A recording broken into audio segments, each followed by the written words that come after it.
Hello everyone, आज के lectures में हम पढ़ेंगे ब्लड के बारे में कि ब्लड क्या होता है। तो blood is a specialized body fluid. जो ब्लड है वो क्या है, एक स्पेशल तरह का बॉडी फ्लूइड है that play vital role in maintaining life, जो आपकी लाइफ को मेंटेन करने में अपना एक वाइटल रोल अदा करता है।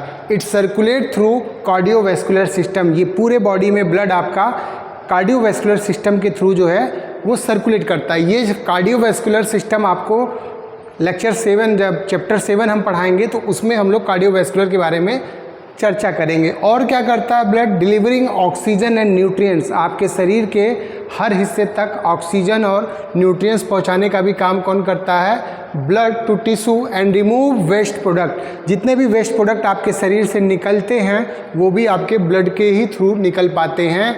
It also essential for immunity, clotting and maintaining homeostasis. Homeostasis की बात करेंगे, ठीक है। जो आपके पूरे शरीर का आप देख रहे हो होम्योस्टेटिस कंडीशन, ये भी जो है आपके ब्लड की वजह से हो पाता है। क्लॉटिंग जो होता है वो भी आपके ब्लड में कुछ क्लॉटिंग फैक्टर्स पाए जाते हैं जिनकी वजह से क्लॉटिंग देखने को मिलता है। और जो फाइट करता है WBC जो होती है आपके ब्लड में, इसके वजह से जो है आप क्या है, आपकी इम्यून प्रतिरोधक क्षमता जो है शरीर की देखने को मिलती है। अगर हम बात करें ब्लड के कंपोनेंट कौन कौन से होते हैं, ब्लड में क्या क्या चीज़ें पाई जाती है, तो blood is made up of 2 main component. दो मेन कंपोनेंट है, पहला है प्लाज्मा, दूसरा है फॉर्म्ड एलिमेंट। फॉर्म्ड एलिमेंट में 3 बहुत इंपॉर्टेंट चीज़ें हैं, RBC, WBC और प्लेटलेट्स। RBC को हम लोग इरिथ्रोसाइट्स बोलते हैं, WBC को ल्यूकोसाइट्स बोलते हैं और प्लेटलेट्स को थ्रोम्बोसाइट्स बोलते हैं। RBC क्या करती है, ऑक्सीजन कैरी बाई हीमोग्लोबिन के द्वारा जो है ऑक्सीजन कैरी की जो काम होती है वो RBC में होता है। WBC फाइट अगेंस्ट इन्फेक्शन और प्लेटलेट्स जो है वो क्लॉटिंग में हेल्प करता है। जहाँ तक अब आगे हम लोग अगर प्लाज्मा की बात करें तो प्लाज्मा देखो 90% वाटर से बना होता है। इसमें प्रोटीन, इलेक्ट्रोलाइट और हार्मोन, ग्लूकोज, वेस्ट प्रोडक्ट और कुछ गैसेज पाई जाती हैं जो प्लाज्मा में होती हैं, ठीक है। अभी ये एल्बुमिन, ग्लोबुलिन, फिब्रिनोजन, इनके बारे में हम लोग आगे भी डिटेल से पढ़ेंगे, ठीक है। एल्बुमिन की अगर कमी हो जाए आपके शरीर में इन प्रोटीन की तो आपका बॉडी जो है पूरा आपके जो फ्लूइड्स होते हैं वो इंट्रा सेलुलर से एक्स्ट्रा सेलुलर फ्लूइड जो है वो इकट्ठा होने लगेंगे जिससे आपकी बॉडी स्वेल कर जाएगी। ये सब प्रोटीन्स हैं। फिब्रिनोजन अभी जब क्लॉटिंग फैक्टर्स की बात करेंगे तो उसमें आपको डिटेल में देखने को मिलेगा। तो बस आप यहाँ चीज़ें बस याद रखना कि ब्लड क्या होता है। ब्लड के 2 कंपोनेंट होते हैं important, plasma and formed element. Formed element में 3 चीज़ें, RBC, WBC और प्लेटलेट्स। और जब प्लाज्मा की बात आएगी तो इतने पॉइंट्स आप लिख देना। उसके बाद बात आती है फंक्शन की। फंक्शन की बात करें तो ट्रांसपोर्ट करना, रेगुलेशन। ट्रांसपोर्ट में क्या, ऑक्सीजन को ट्रांसपोर्ट करना, कार्बन डाइऑक्साइड को आपके लंग से बाहर ले जाना, ठीक है। Nutrients from the digestive tract, ठीक है। उसके बाद वेस्ट प्रोडक्ट किडनी के द्वारा, लीवर के द्वारा आपके वेस्ट प्रोडक्ट्स को निकालना, हार्मोन्स को पहुंचाना, ठीक है। ये सारा काम ब्लड का होता है ट्रांसपोर्ट के थ्रू। बॉडी का टेम्परेचर भी मेंटेन आपके ब्लड के थ्रू होते हैं। pH का बैलेंस भी होता है। फ्लूइड इलेक्ट्रोलाइट बैलेंस, ठीक है, कितना फ्लूइड शरीर में होना चाहिए, आपके इलेक्ट्रोलाइट का बैलेंस भी आपके ब्लड के थ्रू होता है। प्रोटेक्शन की बात करें, वाइट ब्लड सेल्स आपका प्रोटेक्शन, क्लॉटिंग के लिए आपका प्लेटलेट्स, ये सारे प्रोटेक्शन के भी पार्ट इसके फंक्शंस में आते हैं। अगर हम ब्लड के टाइप्स की बात करें तो 4 मेन टाइप आपको जो है OBO सिस्टम में दिखाई देते हैं, AB, ABO, जिसको मैंने बताया था कि AB जो होता है वो क्या कर सकता है, सभी का ब्लड ले सकता है और O सभी को ब्लड दे सकता है। इसीलिए इसको यूनिवर्सल रिसीवर या फिर O को यूनिवर्सल डोनर बोलते हैं। ये चीज़ें आप याद रखना।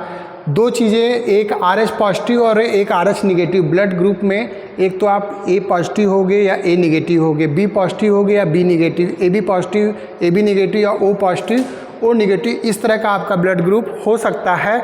प्लस और माइनस का मतलब ये होता है, इसमें देख के कंफ्यूज मत होना। RH पॉजिटिव और निगेटिव का जो मेन देखा जाता है कि अगर किसी का RH निगेटिव ब्लड ग्रुप है, ये प्रेगनेंसी में बहुत ज़्यादा देखा जाता है कि अगर किसी फीमेल का ब्लड निगेटिव है, बच्चे का ब्लड पॉजिटिव है, तो इस कंडीशन में एंटीबॉडी, क्योंकि जो है ये इसको अपना दुश्मन समझता है और आप बच्चे के बॉडी में जो है एंटीबॉडी बनने लगेगी, इसलिए जो है कुछ एंटी-डी के इंजेक्शन्स आते हैं वो लगाए जाते हैं, वहाँ पे केयर किया जाता है। ब्लड ट्रांसफ्यूजन में भी बहुत ध्यान दिया जाता है कि RH पॉजिटिव वाले को RH पॉजिटिव का ही ब्लड जो है डोनेट किया जाए। तो ये चीज़ें यहाँ पे आपको कुछ कॉमन टेस्ट दिया गया है ब्लड के रिलेटेड, जिसमें CBC बहुत ही इंपॉर्टेंट टेस्ट है। ब्लड ग्लूकोज चेक करते हैं, लीवर किडनी फंक्शन टेस्ट करते हैं और ब्लड का कल्चर करते हैं। कॉमन ब्लड टेस्ट जो है आपको पता होना चाहिए। तो ब्लड जब भी आप पढ़ोगे तो ये कॉमन, अगर ब्लड के बारे में कभी लिखने के आए तो इतनी बातें आप जो है 3 नंबर के प्रश्न में आसानी से लिख सकते हो। अब देखो आगे हम चलेंगे तो इसी चीज़ को और डिटेल में पढ़ेंगे, धीरे धीरे चीज़ों को और कॉम्प्लेक्स करके पढ़ते चलेंगे हम लोग। एक कोगुलेशन प्रोफाइल होती है, ज़्यादातर ICU वगैरह में अक्सर कराए जाते हैं, जैसे PT, INR है ना, PTT, ये जांच कराई जाती है, ब्लड का ही टेस्ट होता है। अब हम लोग पढ़ेंगे RBC के बारे में, ठीक है। RBC क्या होती है, उसके फंक्शंस क्या होते हैं, RBC की लाइफ साइकिल कैसे होती है, नॉर्मल RBC काउंट्स क्या होते हैं, ये चीज़ें आपको नोट से तैयार कर लेनी है। उसके बाद कॉमन RBC रिलेटेड डिसऑर्डर्स क्या क्या होते हैं, कुछ इंटरेस्टिंग फैक्ट है। फिर इसी के बाद हम लोग फॉर्म्ड एलिमेंट में दूसरा किसके बारे में पढ़ेंगे, WBC के बारे में पढ़ेंगे, उसके टाइप्स के बारे में पढ़ेंगे। अब WBC के जो टाइप्स होते हैं ये थोड़ा सा अच्छे से आपको पढ़ना पड़ेगा, ठीक है, कि WBC के देखो टाइप्स हैं, न्यूट्रोफिल्स हैं, इस्नोफिल्स हैं, बेसोफिल्स हैं, ठीक है, लिम्फोसाइट्स हैं, मोनोसाइट्स हैं। तो जब भी आप CBC की रिपोर्ट्स देखोगे तो वहाँ पे WBC में ये काउंट्स आपको दिखाई देंगे, RBC काउंट्स दिखाई देंगे, ठीक है। तो ये चीज़ें आपको जानना है कि न्यूट्रोफिल्स अगर किसी का बढ़ा है या घटा है तो क्या दिक्कत हो सकती है, इस्नोफिलिया अगर किसी की बढ़ी है, इस्नोफिल्स बढ़े हैं तो प्रॉब्लम क्या हो सकती है, बेसोफिल्स हैं तो ये क्या करते हैं बॉडी में, है ना, ये पहले आपको जानना है। और फिर उनके बढ़ने और घटने से क्या समस्याएं हो सकती हैं, इनको भी आपको जानते हुए चलना है, ठीक। ये 2 टाइप के होते हैं WBC, एक ग्रेनुलोसाइट्स और दूसरे एग्रेनुलोसाइट। एक में ग्रेन्यूल्स पाए जाते हैं उनके स्ट्रक्चर्स में और दूसरे में ग्रेन्यूल्स नहीं पाए जाते हैं। तो एक में पाए जाते हैं और एक में नहीं पाए जाते, इसीलिए इसका नाम एग्रेनुलोसाइट है और इसका क्या नाम है, ग्रेनुलोसाइट्स है, ठीक। अभी इसको हम लोग पढ़ेंगे अभी। फिर उसके बाद नॉर्मल WBC काउंट्स कितने होते हैं, ये चीज़ें आपको ध्यान देना है। अगर किसी का WBC बहुत ज़्यादा बढ़ जाए तो उसके लिए एक टर्म दिया जाता है ल्यूकोसाइटोसिस। अगर किसी का WBC घट जाए तो उसको ल्यूकोपीनिया बोलते हैं, ठीक है। कुछ कारणों से होता है, अगर किसी की WBC बहुत ज़्यादा बढ़ी आ रही है तो स्वाभाविक सी बात है कि उसके शरीर में कहीं इन्फेक्शंस है, इन्फ्लामेशन है, ठीक है, इसलिए जो है ये WBC काउंट्स बढ़े आ रहे हैं। Leucopenia, bone marrow suppression, viral infection और कीमोथेरेपी में जो है ये आपका देखा जाता है कि आपका इम्यून जो है वो सप्रेस हो जाता है। उसके बाद फंक्शंस की बात करें, बैक्टीरिया से फाइट करता है, इसमें इन्वॉल्व होते हैं आपके न्यूट्रोफिल्स एंड मोनोसाइट्स। पैरासाइट से फाइट करता है जिसमें इस्नोफिलिया बहुत इंपॉर्टेंट रोल करता है। एलर्जिक रिस्पॉन्स बेसोफिल्स, इस्नोफिल्स देते हैं। एंटीबॉडी प्रोडक्शन जो है बी लिम्फोसाइट्स के थ्रू होता है। फिर T और NK जो सेल्स होते हैं ये क्या करते हैं, किल वायरस इन्फेक्टेड सेल्स होते हैं, ये सेल्स का काम करते हैं, ये वायरस को ख़त्म करने का काम करते हैं। तो अभी हम लोग WBC को डिटेल में पढ़ते हैं। अभी हम बस ओवरव्यू देख रहे हैं कि इस चैप्टर में हमको और पढ़ना क्या है। नोट्स देखना, कहीं कोई कन्फ्यूज़न है तो आप मुझसे पूछ सकते हो। WBC क्या होता है, WBC are broadly classified into 2 main category, जो मैंने आपको बताया, ग्रेनुलोसाइट और ग्रेनुलोसाइट्स। उसके बाद देखो इसमें WBC बता दे रहे हैं, फिर RBC अभी फिर डिस्कस कर रहे हैं आपसे। न्यूट्रोफिल्स जो होते हैं ये क्या होते हैं, first responder to the infection. जब भी आपके शरीर में कोई इन्फेक्शन इंटर करता है तो सबसे पहले जो रिस्पॉन्स करता है वो कौन होता है, आपका न्यूट्रोफिल्स। मोस्ट एबंडेंट WBC सबसे ज़्यादा पाए जाते हैं, ये 50 से 70% हिस्सा जो है न्यूट्रोफिल्स का होता है, ठीक है। मल्टी लोब्ड न्यूक्लियस होते हैं इसमें, ठीक। स्पेशली जो है वो बैक्टीरिया पे ये रिस्पॉन्स करते हैं। इस्नोफिल्स की बात करें तो fight parasites and contribute to allergic reaction. जो भी आपके जैसे कि जब किसी को कफिंग वगैरह होता है ना, लंग्स में कोई इन्फेक्शन होता है तो इस्नोफिलिया अक्सर कफिंग के टाइम में आपके बढ़े आते हैं, ठीक। ये भी क्या होते हैं, बाइलोब्ड न्यूक्लियस इनके होते हैं, मतलब दो तरफ से निकले हुए बाइलोब टाइप का इनका स्ट्रक्चर होता है, ठीक। उसके बाद बेसोफिल्स जो होते हैं ये भी इन्वॉल्व होते हैं, एलर्जिक एंड इन्फ्लामेटरी वाले फंक्शन ये भी करते हैं बेसोफिल्स, ठीक। इनके न्यूक्लियस के बारे में बात करेंगे, कैरेक्टरिस्टिक बता रहा, मेन आपको जो याद करना है वो टाइप और फंक्शन, ये 2 चीज़ों पे आप ज़्यादा फोकस करना। उसके बाद एक ग्रेनुलोसाइट्स की बात करें तो लिम्फोसाइट्स होते, key role in adaptive immunity. और मोनोसाइट्स जो होते हैं phagocytize pathogens and debris become macrophages in tissue. ये क्या करते हैं, साइटोसिस मतलब ये होता है ये इंगल्फ कर लेते हैं बैक्टीरिया वगैरह को। ये एक माइक्रोफेजेज वाली कंडीशन हम आपको आगे बताएंगे कि क्या होता है। ये एक तरह से जो भी डेब्रीज होते हैं या गंदगी होती है इसको ये ख़त्म करने का काम करते हैं, इसीलिए इनको इस तरह से नाम दिया जा रहा है। इम्यूनिटी दो प्रकार की होती है, एक पैसिव इम्यूनिटी होती है और एक एडाप्टिव इम्यूनिटी होती है। ठीक है, तो ये जो है एडाप्टिव इम्यूनिटी में एक की रोल अदा करते हैं आपके जो है लिम्फोसाइट्स पे। बाकी आप चीज़ें देखते चलो। उसके बाद इनका नॉर्मल काउंट जो होता है एडल्ट में 4000 से 11000 जो है सेल्स इसके माइक्रोलीटर ऑफ ब्लड में पाए जाते हैं। ठीक है, ये बातें हो गई हमारी किसकी, WBC की। ये चीज़ें आप नोट्स आपको ग्रुप में भेज दिया जाएगा, आप इसको पढ़ लेना। RBC की बात करें तो RBC में सेम वही बात है कि इसको इरिथ्रोसाइट्स बोलते हैं। पहले तो इसका नाम आपको पता होना चाहिए। आर द मोस्ट अबंडेंट, ये भी ज़्यादा मात्रा में पाए जाते हैं। Essential for transporting oxygen, RBC का जो मेन रोल है वो ऑक्सीजन को ट्रांसपोर्ट करने में from the lungs to the body tissue, lungs से पूरे बॉडी टिश्यूज़ में, एंड रिमूविंग कार्बन डाइऑक्साइड। ठीक है, कार्बन डाइऑक्साइड को रिमूव करने में भी इनका रोल होता है। स्ट्रक्चर की बात करें सेम यही है, नो न्यूक्लियस एंड ऑर्गेनेल्स, मतलब कि RBC में न्यूक्लियस वगैरह नहीं पाए जाते हैं, इसीलिए वहाँ काफ़ी स्पेस पाया जाता है, जिससे हीमोग्लोबिन को काफ़ी स्पेस मिल जाता है ऑक्सीजन कैरी करने के लिए। इनका बाई कॉन्केव शेप इसका डिस्क होता है। ठीक है, ये शेप है इसका। सरफेस एरिया ज़्यादा होने के नाते यहाँ पे जो है गैसेस अच्छे से हीमोग्लोबिन जो है ऑक्सीजन को कैरी कर पाता है। फंक्शन की बात करें तो प्राइमरी रोल इनका वही है, transport oxygen by haemoglobin and iron containing protein, haemoglobin. ठीक है, हीम मतलब होता है आयरन, ग्लोबिन मतलब होता है प्रोटीन, इसीलिए इनको आयरन कंटेनिंग प्रोटीन बोलते हैं। सेकेंडरी रोल इनका क्या है, transport of carbon dioxide from the tissue, tissue से कार्बन डाइऑक्साइड लेके लंग्स तक ले जाना और फिर लंग्स से रिस्पिरेटरी सिस्टम के थ्रू जो है CO2 को आउट कर देना, एक्सहेल कर देना, ये हमारा शरीर का काम है। लाइफ साइकिल की बात करें 120 दिन की लाइफ साइकिल होती है। ठीक है, प्रोडक्शन कहाँ से होता है RBC का, वहीं बोन मैरो से, वहाँ पे आपके हिमेटोपोइटिक स्टेम सेल्स पाए जाते हैं। ठीक है, इसी प्रोसेस के थ्रू जो है इसको RBC बनता है। इसके लिए एक टर्म दिया जाता है इरिथ्रोपोइसिस। ठीक है, ब्लड के बनने को हीमोपोइसिस बोलते हैं और RBC के बनने को इरिथ्रोपोइसिस बोलते हैं। स्टेम सेल बेसिकली आपका जो शरीर का निर्माण होता है वो स्टेम सेल से ही होता है। यही आपस में डिवाइड होके फिर जो है आप जितने एक्टोडर्म, मेसोडर्म ये सब पढ़े होंगे, तो ये कई प्रकार के स्टेम सेल्स होते हैं। तो उसी में एक टाइप है आपका हीमोपोइटिक स्टेम सेल्स, जो कि ब्लड प्रोडक्शन में इम्पॉर्टेंट रोल अदा करता है। मैचुरेशन की बात करें तो 120 दिन, वही मैंने आपको बताया। और एक हार्मोन इसके लिए बहुत इंपॉर्टेंट होता है RBC के मैचुरेशन में, जिसको बोलते हैं इरिथ्रोपोइटिन। इसके इंजेक्शंस भी मार्केट में आते हैं और किडनी के पेशेंट को ये इंजेक्शंस, हार्मोनल इंजेक्शन लगवाए जाते हैं। ठीक, डैमेज कहाँ होते हैं, सेम वही देखो, स्प्लीन इसमें बहुत इंपॉर्टेंट रोल अदा करता है।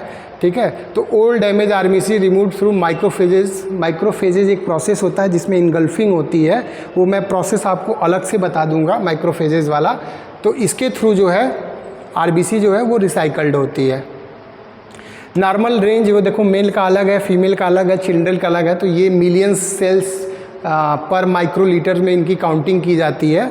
तो ये RBC, अगर RBC का काउंट देखो लो हो जाए तो एनीमिया बोलते हैं। ठीक है, हाई हो जाए तो पॉलीसिथेमिया बोलते हैं। कुछ genetic disorder related to RBC हैं, जैसे थैलेसीमिया और सिकल सेल एनीमिया, इसके बारे में आप पढ़ सकते हो, सिकल सेल डिजीज़। तो ये वाइट ब्लड सेल्स और RBC के बारे में थोड़ी सी डिटेलिंग है, अच्छे से देख लेना आप लोग, नोट से पढ़ लेना। ठीक है, कुछ कॉमन टेस्ट यहाँ पे दिए गए हैं। ठीक है, जैसे कि एक स्मीयर टेस्ट दिया हुआ है, CBC। ठीक है, तो ये सारे जांचें जो है, कुछ फ्लो साइटोमेट्री दिया है, ये कैंसर के लिए है, डायग्नोसिस के लिए हम लोग टेस्ट कराते हैं। कुछ डिसऑर्डर्स हैं WBC के, leukaemia, lymphoma, neutropenia and mononucleosis. तो ये कुछ बीमारियां हैं जिनके बारे में दिया, जैसे leukaemia, cancer of WBC producing tissue, bone marrow और लिम्फेटिक सिस्टम की वजह से जो है कुछ कैंसर ब्लड में जब होता है तो उसी को ल्यूकोमिया बोलते हैं। WBC रिलेटेड डिसऑर्डर है। ठीक है, बीमारी है, तो इसको देख लें। कैंसर ऑफ लिम्फोसाइट, जिसमें हॉडकिन और नॉन हॉडकिन डिजीज़ है, लिम्फोमा जिसको बोलते हैं। तो ये कुछ बीमारी हैं। अब हम बात करेंगे प्लेटलेट्स के बारे में। प्लेटलेट्स को हम थ्रोम्बोसाइट्स बोलते हैं, ठीक है। इसके शेप के बारे में दिया है कि are small disc shape self fragmented in the blood. इसका जो मेन रोल होता है प्लेटलेट्स का वो है critical role in blood clotting and preventing bleeding, ठीक है। ब्लीडिंग रोकने में प्लेटलेट्स का बहुत इंपॉर्टेंट रोल है। अब देखो यहाँ पे वाइट ब्लड सेल्स की कुछ पिक्चर्स दी गई हैं। जब आप कभी भी, ये तो काफ़ी एक तरह से कलरफुल इमेज है, अगर आप माइक्रोस्कोप में कभी देखोगे तो WBC के इस तरह के कुछ स्ट्रक्चर, ये देखो ग्रैन्युलोसाइट, इसमें ग्रैन्यूल्स हैं। ये ए ग्रैन्युलोसाइट से इसमें कोई ग्रैन्यूल्स नहीं दिखाई दे रहा है और इनका इस तरह का कुछ स्ट्रक्चर्स होता है। बेसोफिल्स में देखो एक दिया है histamine release from the basophils. Histamine के बारे में आप जब फार्माकोलॉजी पढ़ोगे तो हिस्टामिन के बारे में आपको पढ़ने को मिलेगा, तो ये भी आप यहाँ पे याद रखो। बेसोफिल कंटेन क्या करता है, हिस्टामिन एंड हिपेरिन, दो चीज़ों को कंटेन करता है। लिम्फोसाइट क्या करता है, सिक्रीशन ऑफ एंटीबॉडी। एंटीबॉडी क्या होती है, देखो एक होता है एंटीजन, जब कोई चीज़ आपके बॉडी में आती है फॉरेन, मतलब फॉरेन कोई भी चीज़ आती है जो बीमारी काज कर रही है, इन्फेक्शन कुछ भी कर रहा है बॉडी में, तो वो बॉडी के लिए क्या होता है, एंटीजन होता है। और बॉडी उसके एवज में जो अपनी एक्टिविटी करती है उससे बचने के लिए, उसको हम बोलते हैं एंटीबॉडी, ठीक है। मोनोसाइट्स का काम मेन होता है फैगोसाइटोसिस। फैगोसाइटोसिस मतलब देखो इनगल्फिंग कर रहा है, ये इस तरह से ये स्ट्रक्चर बना रहा और इनगल्फ कर ले रहा है, तो इस तरह का काम, मतलब ये ख़त्म करने का काम करता है, ड्रेबरीज को, गंदगी को ख़त्म करने का काम करता है। इस्नोफिलिया के बारे में क्या दे रहा है कि इस्नोफिल्स control mechanism associated with allergy. जो भी एलर्जी होती है, जैसे कि आपको लंग्स में कोई एलर्जी हो रही है, तो वो एलर्जी वाले कंडीशन में अक्सर जो है इस्नोफिलिया आपका बढ़ा हुआ दिखाई देता है। Neutrophils phagocytizing bacteria and other pathogen, जो भी अदर पैथोजन्स होते हैं उनमें भी ये फैगोसाइटोसिस का काम करता है, ये भी न्यूट्रोफिल्स। तो ये कुछ बेसिक बातें दी गई हैं, वो आप देख सकते हो। उसके बाद हम बात करेंगे platelets are produce in bone marrow, ठीक है। प्लेटलेट्स कहाँ से प्रोड्यूस, ये भी बोन मैरो से ही प्रोड्यूस होता है। कॉल्ड मेगा कैरियोसाइट्स, जब आप उसको देखोगे उनके बनने वाले में प्रोसेस में, तो ये चीज़ें देखने को मिलती है। स्ट्रक्चर सेम, इसकी लाइफ स्पान, इसमें न्यूक्लियस नहीं होता है प्लेटलेट्स में, 7 से 10 दिन इसकी लाइफ होती है। इसका जो साइज़ होता है 2 से 3 माइक्रो डायमीटर में होता है। मेन फंक्शन जो होता है इनका क्या होता है, क्लॉट फॉर्मेशन, जिसको बोलते हैं हीमेटोस्टेटिस, ठीक है। व्हेन ब्लड वेसल्स इंजर्ड, जब भी आपका ब्लड वेसल्स इंजर्ड होता है, platelets adhere to the damage sites, जहाँ पे डैमेज साइट्स होती हैं वहाँ पे जाके प्लेटलेट्स क्या होते हैं, एग्रीगेट होते हैं। They become activate and release chemical like ADP, thromboxane, A2 and serotonin, ठीक है। वहाँ पे जाके ये कुछ केमिकल्स जो है सिक्रीट होते हैं। Platelet aggregate to form a temporary plug, वहाँ पे एक प्लग का फॉर्मेशन टेम्परेरी करते हैं। They help to initiate coagulation cascade leading fibrin clot formation. वहाँ पे क्या होता है, पहले तो वहाँ पे क्या होता है, एक प्लग बनता है ना, वहाँ पे प्लग बनाते हैं, उसको रोकते हैं और फिर वहाँ पे फेब्रिन क्लॉट का फॉर्मेशन करते हैं। Eventually the clot stabilize and healing begins, उसके बाद क्लॉट क्या होता है, वहाँ पे स्टेबलाइज होके वहाँ पे हीलिंग शुरू हो जाती है, ठीक होना। Wound repair, platelets release growth factor like platelet ड्रेवन growth factor, ये कुछ ग्रोथ फैक्टर जो है वो रिलीज करते हैं प्लेटलेट, जिससे आपकी वुंड की रिपेयरिंग होती है, टिश्यू आपके रिपेयर हो जाते हैं। नॉर्मल प्लेटलेट काउंट की बात करें तो हमारे शरीर में 1.5 लाख से 4.5 लाख जो है पर माइक्रोलीटर ऑफ ब्लड में जो है प्लेटलेट्स की काउंटिंग होती है। और प्लेटलेट घटता कब है, प्लेटलेट कुछ कंडीशन में बढ़ता भी है और कुछ कंडीशन में घटता भी है, ठीक है। तो अगर बहुत ज़्यादा डेंगू वगैरह के केस में आप देखोगे प्लेटलेट काउंट आपका 1000 में आ जाता है और कम होने लगता है बहुत ज़्यादा। तो प्लेटलेट बढ़ाने के लिए कुछ मेडिसिन्स आती हैं और ज़्यादातर तो अलग से जो है चढ़ा, जैसे ब्लड चढ़ता है उस तरह से प्लेटलेट्स भी चढ़ाने की कंडीशन आ जाती है। तो देखो लो प्लेटलेट काउंट को हम क्या बोलते हैं, थ्रोम्बोसाइटोपिनिया, ठीक है। और हाई प्लेटलेट काउंट को हम क्या बोलते हैं, थ्रोम्बोसाइटोसिस, ठीक है। किन कारणों से होता है, जैसे कि इन्फ्लामेशन है शरीर में कहीं, या बोन मैरो रिलेटेड डिसऑर्डर है, तब आपको प्लेटलेट काउंट हाई देखने को मिलेगा। लो कब देखने को मिलेगा, देखो इम्यून डिजीज़ है, इन्फेक्शन है, या कीमोथेरेपी के केसेस में भी जो है आपको देखने को मिलते हैं। कुछ और दिए हैं, प्लेटलेट फंक्शन डिसऑर्डर, ठीक है, ये भी हो सकते हैं। कुछ ITP इम्यून थ्रोम्बोसाइटोपिनिया, परपूरिया आना आपके ऑटो इम्यून डिस्ट्रक्शन की वजह से आपके प्लेटलेट काउंट गिरने लगते हैं, ठीक है। तो इन कारणों से कुछ बीमारियां यहाँ पे दी गई हैं प्लेटलेट रिलेटेड डिसऑर्डर्स का। कुछ टेस्ट होते हैं, इन टेस्ट के ज़रिए जो है कुछ चीज़ें प्लेटलेट के बारे में पता किया जाता है। अब जो नेक्स्ट टॉपिक है, ये देखो 3 फॉर्म्ड एलिमेंट में WBC, RBC और प्लेटलेट्स के बारे में हम लोग पढ़ लिए, ब्लड के बारे में हम लोग पढ़ लिए, थोड़ा बहुत हम लोग प्लाज्मा के बारे में पढ़ लिए।